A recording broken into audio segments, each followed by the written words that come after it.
So when it's all said and done, at the end of the day, we're always in the people business.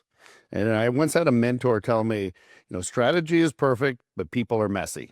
Right? And sure, we can help our clients achieve certain financial goals, but a lot of times it's the why they want to achieve it is just as important as how they want to achieve it. And so it's really looking at what is that client's behavior? What are they going to do? How are they going to react? Or one of the essential skill sets, I would say, in our business, right? We can be great with numbers and we can be, good with people, but we have to understand how they think, why they think what they think, and really help them weather this storm called investing. That's one of the big secrets of this business, right? The understanding why clients do what they do, why they behave the way they do, and what potential damage can they do themselves, I would believe is one of the cornerstones of wealth management. My guest today has taken his experience from his clients, built some great theories, which we're going to talk about, and he's even written a book about it. So joining me today is Felipe Toews. He's the CEO and portfolio manager of the Toews Funds and Toews Agility Shares ETFs. He is also the co-founder of the Behavioral Investing Institute, and his focus is providing access to traditional asset classes, but reducing downside capture and correlation. He conceived a framework for investing that he refers to as behavioral portfolio. This approach addresses the potential extreme market duress and provides a much smoother plan for investors. In other words, helps them understand how their behavior is going to affect some of the outcomes that they're going to have in the future. He's even written a book about it's the behavioral portfolio, managing portfolios and investor behavior in a complex economy. I'm sure you're going to love this. Felipe, welcome to the show. Awesome to be here, Chris. Thanks for having me. No, thank you. So you have a great story. So why don't we start there? Let's tell your story. So how did you get here? Well, so Chris, I started off life as a Kansan. So I'm sitting now in New York City at 20th and Broadway near the Flatiron Building, Uh, but in a small town in sort of nowhere in Kansas. And I actually got started as a financial planner, or tried to be a financial planner, out in Overland Park, Kansas, but effectively didn't really make it. Or that's sort of hedging. I didn't make it.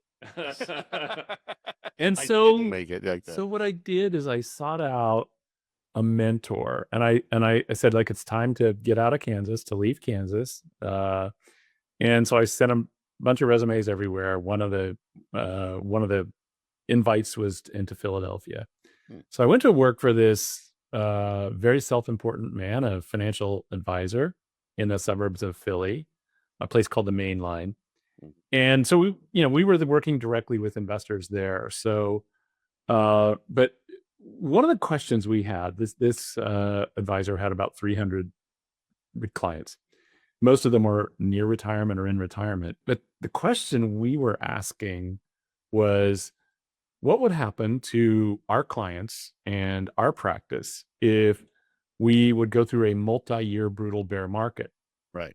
And the answer we knew, based on the cash flow analyses we'd done for our clients, was that if it was more than just something like 16 months, like we saw in the great financial crisis, but it was more like 2 or 3, 4 years, that it would be absolutely devastating. And so we created the first iteration of for the company that I run, Toews Asset Management, of their ability to be risk off approach at that firm. And they really, Chris, to actually answer the question you asked, it's just that almost all of both the portfolios and funds and strategies we've created have come from that basic question. It's like, how do you be in the financial markets but address the contingency that you have very, very bad things happen along the way?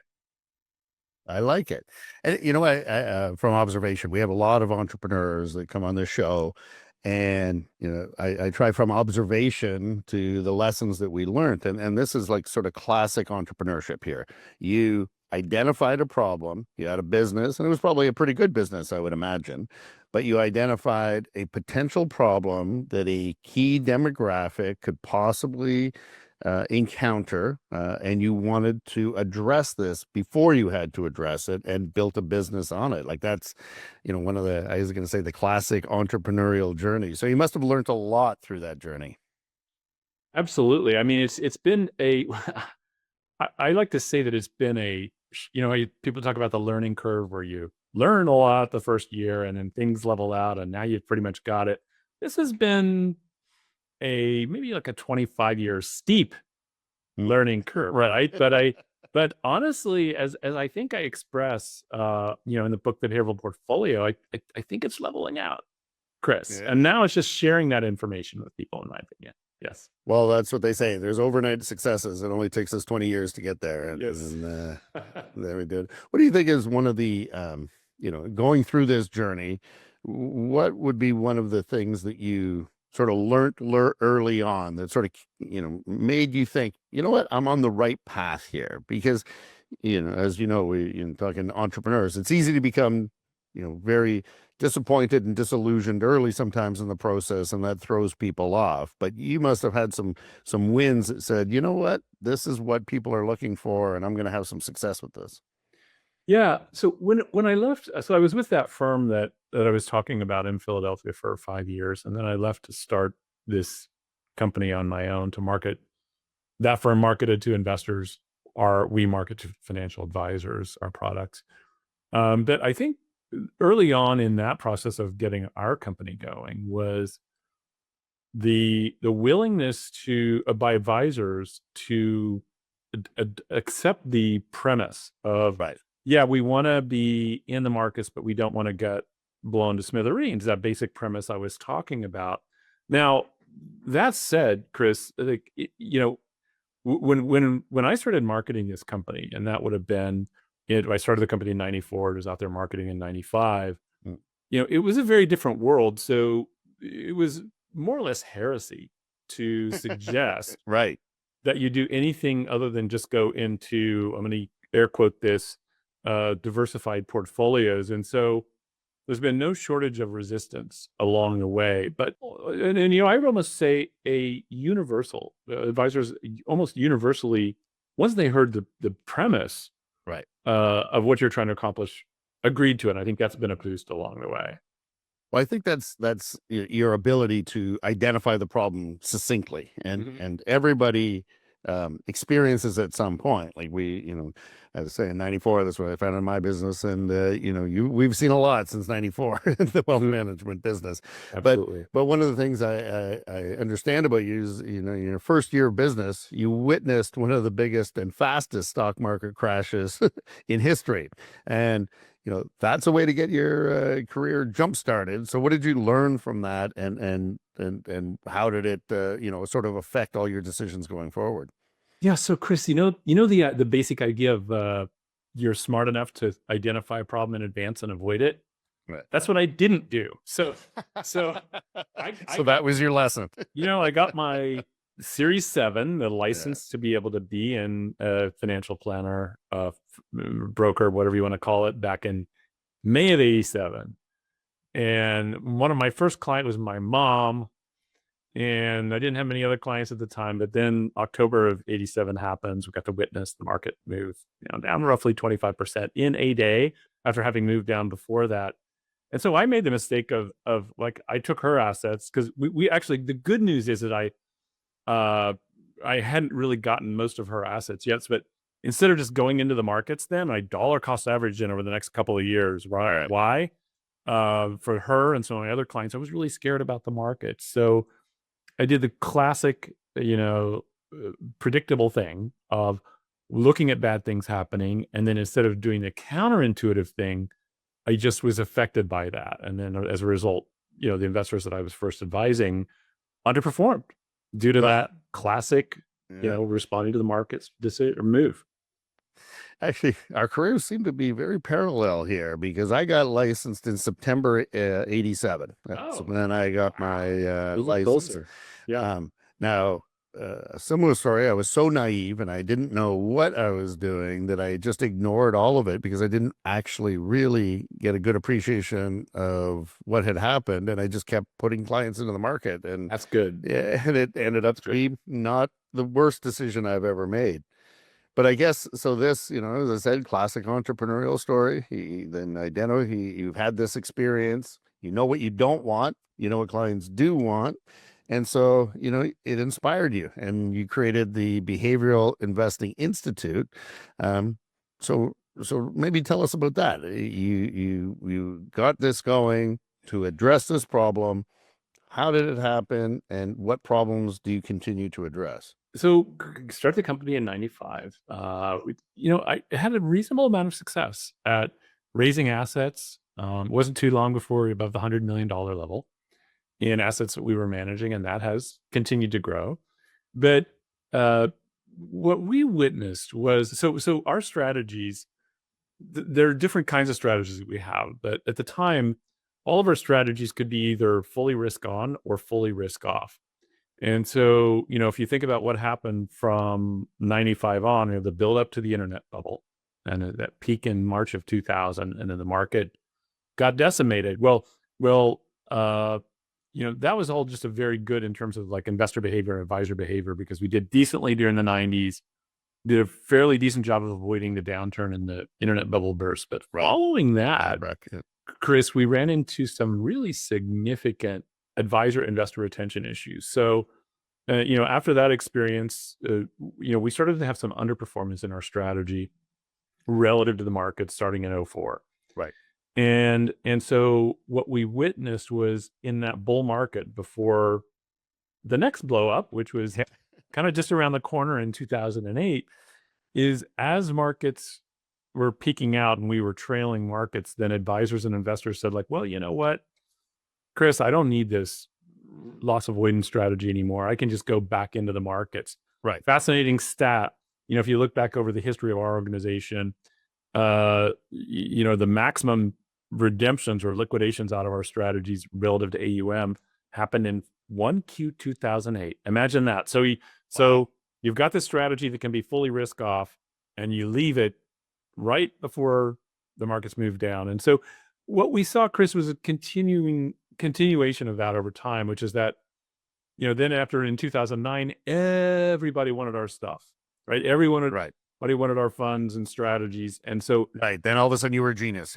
Yeah. Over and over again, we saw abysmal timing of entry and exit into this. And so I reached a certain point, it was in 2011, where, my colleague then, Evan Burr, who's now the president of our organization, and we reached the conclusion that either we do something about helping advisors, talk to their investors about these things in a different way. We couldn't reframe it, or we're going to experience the same thing over and over again. And what's the point of having great strategies if people time them so horribly that they don't realize the benefit that you're producing? And then just a couple of tidbits about that discovery and that sort of 25 year sharp learning curve I was talking about. The first thing we thought is that well, if we can just train advisors to understand the situation, that'll tackle this issue.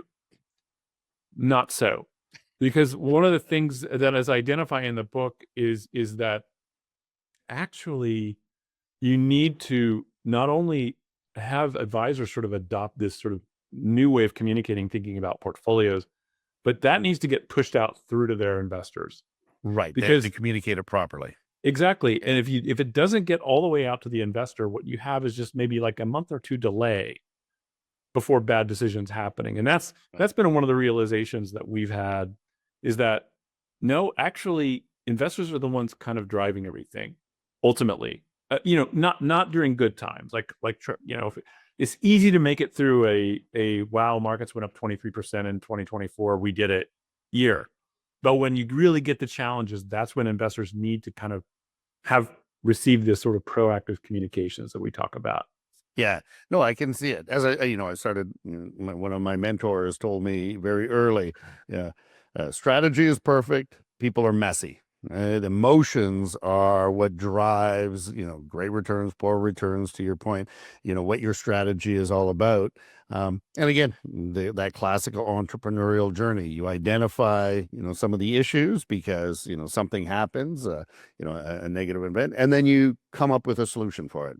And you build, as I understand it, a whole business about that solution, helping people do better at communicating with their clients and how to frame it and how to really talk about that. And I guess this now has led up to your book. So maybe talk a little bit about that.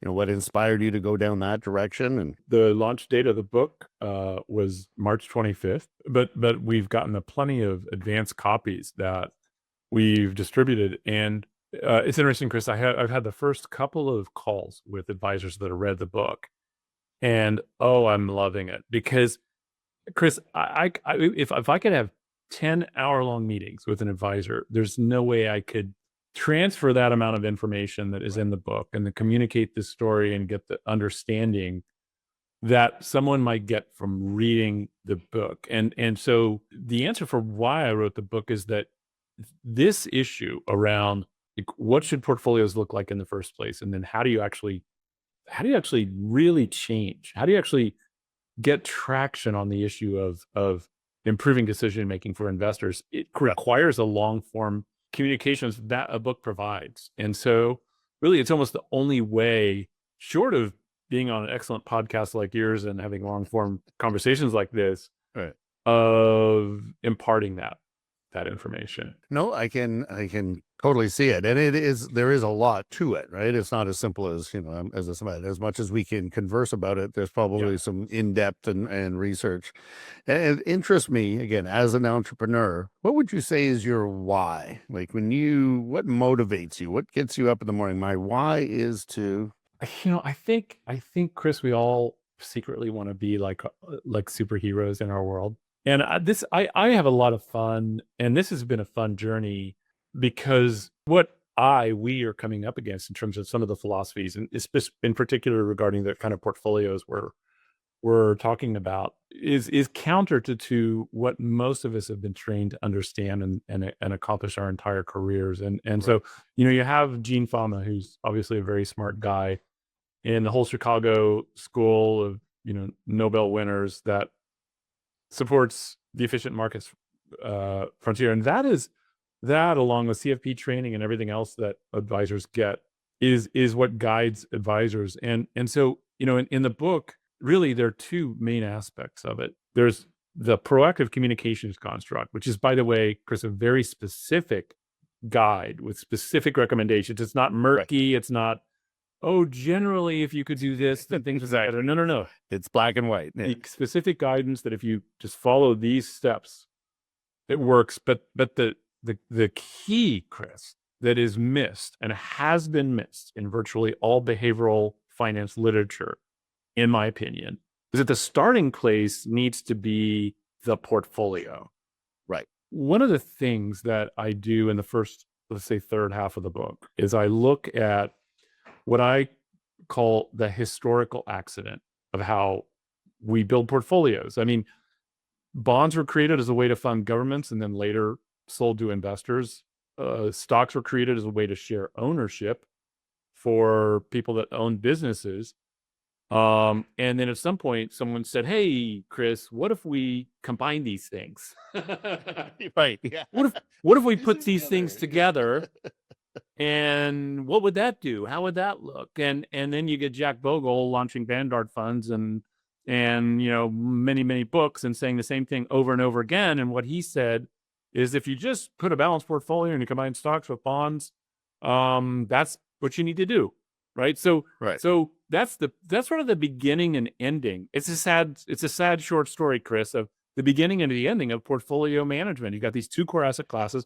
Let's put them together. Unfortunately, sometimes bonds don't correlate with stocks. Sometimes they do. Sometimes they do. Yeah. And you can find examples of where both have moved down in real terms 50% together in the book. I would say if you have one chart, say like, what's the chart you want people to look at? It's the only thing they'll look at in the whole book. It's right. What it does is it looks at what would have happened to a 60-40 portfolio during the Great Depression. Right. I put in real world factors. I put in advisor fees, annual rebalance, just using indices though. I don't have other stuff. And guess what? In the first 3 years, not exactly 3, but a little short of 3 years, this Right. portfolio draws down 72%. Wow. Uh, 72%. now, okay. I want to point out that was taking into account distributions. If you don't have distributions, like don't call me on this, but I think it's more like a 50, like a 60%, something. Still significant no matter how you. So basically, take the financial crisis, then go another year where stocks lose another 48%, and then go another year after that where they lose 48%. Then 5-year bull market, right, which is decent, but it was in fits and starts. And then another 5-year bear market that was as great in terms of losses and a balanced portfolio as the great financial crisis. You end that period, if you're taking distributions over that, down, I believe you have like 28% of your portfolio left. And then you run out of money after that. So Right, and that's gone. Here's the thing, Chris, is that what we're doing as an industry is we're saying we're going to ignore that. Right. We're going to ignore that completely unnavigable situation because it happened long enough ago.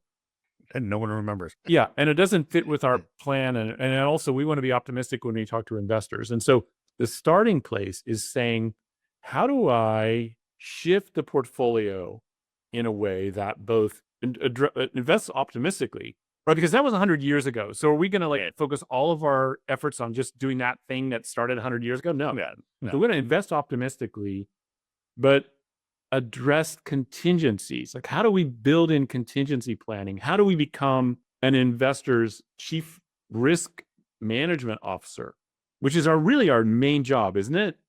Is making sure our clients aren't completely blown up. But address those contingencies of either deflation, like we saw in the Great Depression, or hey, right around the corner from that Great Depression incident, like everyone had said, like, forget stocks, we're going to go in bonds. In 1945, a 36-year bond bear market began. So the biggest whipsaw in history, when you really, really want to be investing in stocks, you probably wouldn't want to, you probably would have left them. How do you, and so that's the starting place, right? So the first thing is build a behavioral portfolio that addresses that. And so in the book, and that's why I call it the behavioral portfolio, I build out a quantitative framework for how you build portfolios. And then I gave specific guidance as to what that portfolio looked like and what the components need to be. Right. And, the objective, of course, is people can be their own worst enemy, right? And that's where the behavioral part comes from is, Exactly. most people don't have the proper temperament to, ride out or make calls or do things when, you get a sporadic market or you get there's also the famous black swan. There's, there's things that happen that we have no foresight into, and yet it's going to happen. And especially for clients, I would imagine, who are going to retire, this is it, right? This is, you don't get what they call a do-over, right? If you waste capital as you're drawing it out, it makes compounds that problem even further. And it's an interesting time to be having this conversation, isn't it, Chris? Where the stat I've been talking about recently is that we not today because we've seen the markets little fluctuate recently, but recently been a record high price to book in the S&P 500, higher than where we were in the internet bubble burst, and all kinds of global challenges, including sovereign debt and things like that. So it's not a terrible time to be thinking about portfolios from this new perspective. Absolutely, I certainly think. Now, when I was reading about some of your material, you talked about the investment advisory business has two really unacknowledged problems. Right. So maybe, dwell on that. What are these problems and why did they occur and what can we do about it?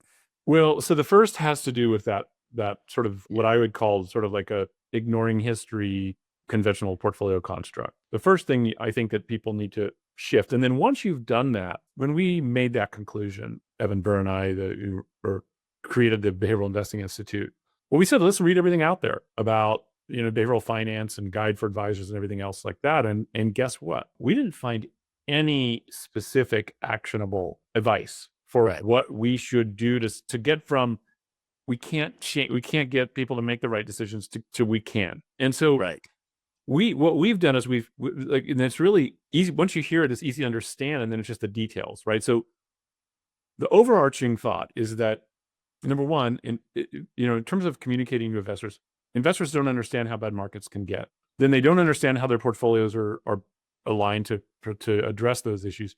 And then they don't know what the course of action is supposed to be when you go into financial crises. And Chris, we did a bunch of investor surveys over the years that confirmed this data, but it confirmed something else too. It said investors would have significantly greater peace of mind if they did know how bad the markets can get in advance, how their portfolios were aligned to address it, and then what the specific courses of action are.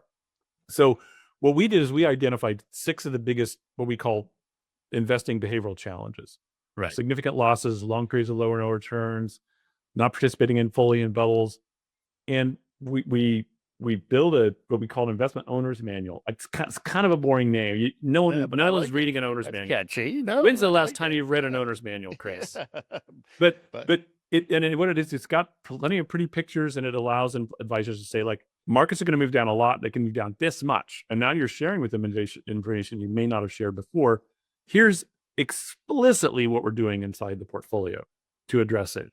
Right. And then when that happens, here's what we're going to do. And so over the time when you're consulting with them, you start sharing with them information like this. And a lot of those things that you're asking them to do, Chris, are make a counterintuitive call. So as an example, when, if you've got a hedged equity position to try to avoid down markets, which is one of the recommendations of the behavioral portfolio, what you're doing is you're coming out of that after big declines and going into just conventional stocks. Letting it off. Yeah.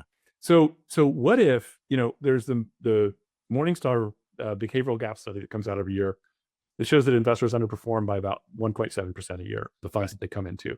What if you could not only erase that, but through counterintuitive decision making by investors, you actually move it north, right? When returns due to counterintuitive decision making, that the stakes, the potential for what could be accomplished with this combination of the portfolio and communications is huge. That, getting, although I don't think I ever answered your question, Chris, about the why. I mean, that's the why.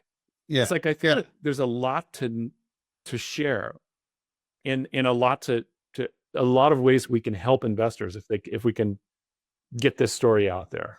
Well, they're always buzz. And again, as somebody who's been in the wealth management business for a long time, I see it. You see, there's almost a disconnect between, how advisors think and how investors think and what worries each one of them. And, if you can help address those at its core, communication, like all entrepreneurs, you're addressing a problem that needs to be addressed in the marketplace, and people are willing to pay for it. So how have you viewed that disconnect, and how have you tried to address it? In the surveys that we've done, investment advisors tend to believe that they have fully tackled both how to build portfolios and what communications around those portfolios should be. And I think that's one of the key insights that we've learned, because sometimes we would do surveys of both investors and advisors and compare the results. And no, investors do not feel like they have explicit plans of how to react during big market downturns. Exactly. That's a very good point. So it's really, it's not a story any advisor necessarily wants to hear, which is that, no, maybe some of the approaches you're taking to communications are not, could be changed, could be pushed and evolved up into address some of these things. And, the feedback we've heard from the advisors that have read advanced copies of the book are that some of them have a sense of some of these things. Chris, they have a sense of like, yeah, I've been worried about the markets. I've been thinking about portfolios, but I think this helps it concretize it. Right. In a way, with some people, in the sense of a lot of advisors may have, the thought that they may have had in the past, it just helps them sort of go further down that path in terms of acknowledging some of the issues in terms of these different perspectives. Right. As you said, if you can help them reframe that problem in the minds of the client. And I like, you talk about moving from being a financial advisor to almost a behavioral coach. Exactly. And this whole concept that you have developed through your company.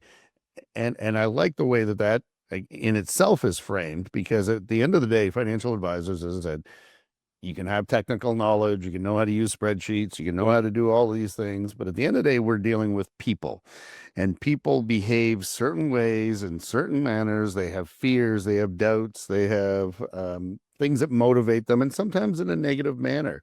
And if you, as an advisor, can have tools available to you to help change those behaviors for the betterment of your clients, I think that's a win for everybody. As an entrepreneur, now I'm going to go back to the entrepreneur thing.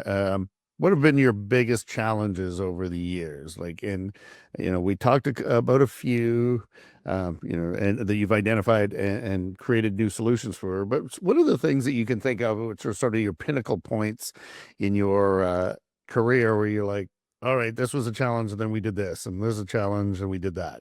There's a great book called The Originals that I read that identifies. It talks about someone who's in the intelligence agencies in the U.S. and had some bold ideas about how to digitize some of the information so that there could be sharing among different parts of these intelligence organizations. And her ideas were roundly dismissed. And they were because she had no status. She had no like credibility of the voice that would be listened to. And then later, after achieving some rank in the organization and have written some papers that were widely received, she proposed some of those same ideas and they were adopted. And what they observe in the book is that coming to bold ideas and sharing bold ideas without status just annoys people. I think that Again, another good point. I would try to tend to agree. I think that's been the role I've been playing for the last 30 years, is that I've been suggesting these bold ideas like, no, eschew the conventional portfolio construct and adopt this, and no, change up your behavioral consulting. And I feel like maybe everything pivots today, Chris, because I think that my hope is that through the book and through the sort of publicity around it and additional media attention that I get, that these bold ideas that we've been suggesting for so long are more widely adopted. I know that's probably a silly answer. You'd expect for me to have a 6 months or a year or 5 or 10 years ago, but I think that getting to a position where you can have a voice and getting to a position where that voice can actually change things is almost everything. And so, yeah, it's been 30 years of being ignored and until you hit that status. But I think that is an important lesson for the people that listen to the podcast. And that important lesson is, that credibility, especially if you have ideas that sort of go against the grain, that are different from what people are used to hearing. Until you have that level of credibility, and you can get that through, podcasts, writing books, writing papers, all of these things. Sometimes people think that there's a shortcut, and as you clearly dictated, there's not really a shortcut. You got to put the work in. But you also get to and take advantage of that status that you've created throughout your career. So that sort of goes into my sort of final question before we go into the rapid fire, which is, what's next for you? Where do you see yourself? That's a great question. I think for me, immediately over the next 6 months to a year is just sort of like being out there, doing some public speaking, getting on the media with the story about this book, continuing to drive people into helping make these decisions. I do want to write. So this book is written for financial advisors. It's written as a voice for you as a financial advisor. Here's something you do. I do want to write a companion book that for advisors that adopt the approach can just give to their investors to help them bring them far along in the learning curve of some of the things we're talking about. So just in the same way that the long form can help educate, and some education is the thing where it's not just information collecting, but actually helping them absorb the information so they can actually change their behavior. Maybe that companion book would allow investors to do the same thing. No, I think it's a certainly worthwhile endeavor whenever you're helping to educate people and make their life better. So now, in this segment of my my little show, I like to do what I call a rapid fire. We don't give anyone any advance warning on this. Okay. So there's 3 questions as an entrepreneur I want to ask you, and it's the first thing that pops in your head. And the first question is, what's the best advice you've ever received? I think the advice that I got when I was with this other firm to go on my own and just start out. I think you can't to be on your in your organization and be driving it is just sort of I think it's the best life. if you're Okay. able to do that, and if you're inclined to be able to run a company. Yeah. I think that is good piece of advice. My second question is, what's your most memorable client interaction? The one that pops in your head and you're like, yes, I'm on the right track. I'm thinking about the very first client I got. Now, I say when I started this company, Marketed Financial Advisors, there was a larger client that had left this other firm, and he was my first client, and he is the epitome of bad decision making. And like, And I'm just thinking about, just watching him after 6 months of, just things not going perfectly, not going horribly, not going perfectly. Obviously, he would want to change, and over again, and cycling through that kind of like emotional turmoil. That's the one that stands out. yeah, well, that alone would motivate you. Yeah. And finally, and this is always my favorite, what's your favorite book? The fiction genre, Cutting for Stone, Ooh, is an epic, unbelievable read, and I would strongly recommend it for anyone who's looking for a all fiction. right. This is why I like that question, because I'm a big reader and I'm always looking for my Yeah. new book victim. So that's Yes. fantastic. Well, Felipe, thank you for being on the show. If I could summarize what I've learned anyhow on the entrepreneurial journey, you sort of did it right. You started, identified an issue that needed to be addressed for a key core set of people. You developed a solution for it, built an experience around it. You continued to build it up, saw some challenges, and sort of pivoted and addressed those challenges by focusing on helping the advisors and sort of better frame what you do and better communicate what you do, and got you to where you are now, which is writing a book about it. So as I said, I think it's a fantastic journey. I think our listeners are very impressed about what you've gone through, and certainly I've learned a lot. So, Felipe, thank you so much for being on the show. I've really enjoyed it. Any final words for our audience? Yeah, I'm just gonna say that I think that reading the book for advisors that heard this podcast is obviously we're always happy to entertain doing business with some of our funds and ETFs, but I think that based on this podcast, reading the book, and I have a challenge for any advisor that's listening, which is that to try to make it through the first third of the book and still have the same perspective on investing that you did going into it. And then presumably once you do that, then you continue to read like what the prognosis is and what the changes are. And really the way I'd like to say it is that, by doing that, you are able to take advantage of someone else's sharp 30-year learning curve and not have to do it yourself. And so simplify it into like what's called a week, if that's how long it takes you to read the book. All right. Right. It goes to my biggest saying is, I've learned more, I've seen more because I've stood on the shoulders of giants. So as a giant who has gone through that experience, this is a good way for people to get that education. Thank you very much. We have Felipe Toews. He's the author of The Behavioral Portfolio. And if you want a copy, just go to the show notes and you can see a link directly to the book.